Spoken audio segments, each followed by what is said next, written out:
Well, hey, good morning, everyone. Grace and peace. Welcome to Find the Intersection. Hey, friends, it is Friday, which means it's my favorite day of the week. Hopefully yours too, which means, hey, we're going to be talking about the intersections, the themes, the threads that run through all four passages from this week. And so I am super excited about hearing what you saw in the passages. And I'll share some things with you. Now, we're making a deal, right? I share my insights, my intersections, you share yours, right? Just jot down a word or a phrase in the comments below and we'll learn from each other. So what I see might not be what you see. And that's the way that the Spirit allows a community of faith here at Southside and on eGathering, the community online. We are able to learn from each other. So let's jump in. So the passages this week are Luke 9:28 to 43, which is the story of the Transfiguration. Peter, James, John, along with Jesus, go up the mountain, and Jesus is transformed, and Moses and Elijah are there. Peter opens his mouth and say, "Hey, let's build tents and let's hang out here." And the voice from heaven says, "This is my son. Listen to him." And then they go back down and Jesus heals somebody. So that's that. The second passage was 2 Corinthians 3:12 through chapter 4, verse 2. And that's Paul talking about the encounter that Moses had up on the mountain, which is actually Wednesday's passage from Exodus chapter 34.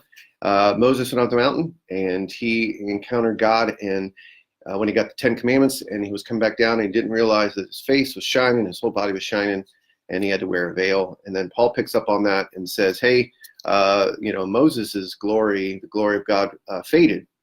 And but now, because we have seen Jesus, the glory doesn't fade. It just shines forth. We do not need a veil.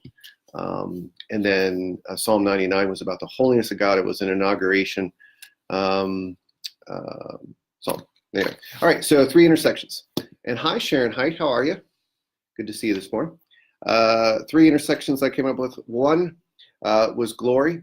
So God's glory. Moses goes up the mountain, show me the glory. He shines with the glory of God. Jesus goes up the mountain and he is transfigured and he shines.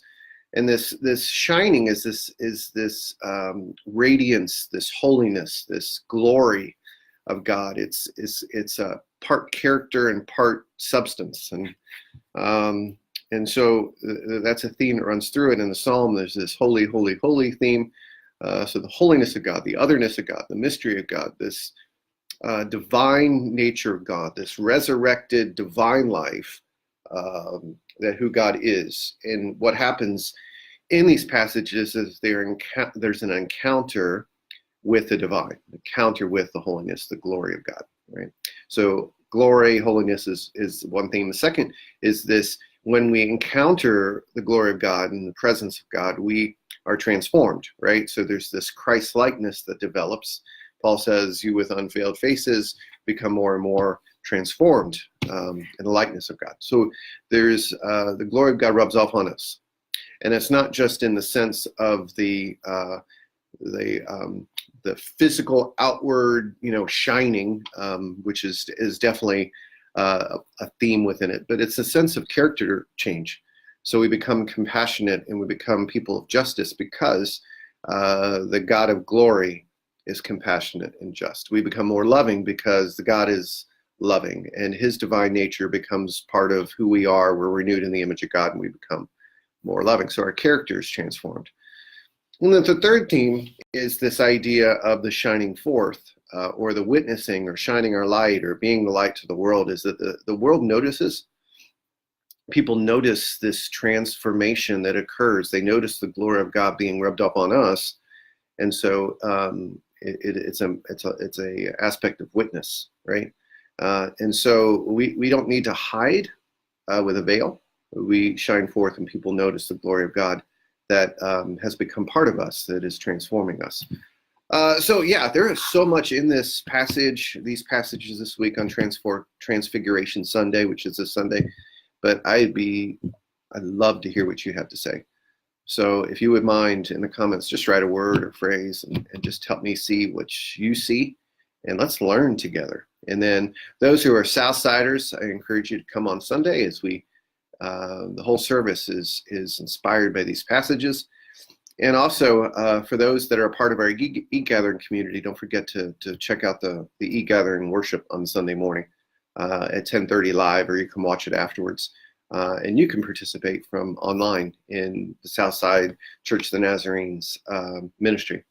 But anyway, that's it. That's all I got. I hope you enjoy your Friday. Hope it's a good day. Hope it's a relaxing day.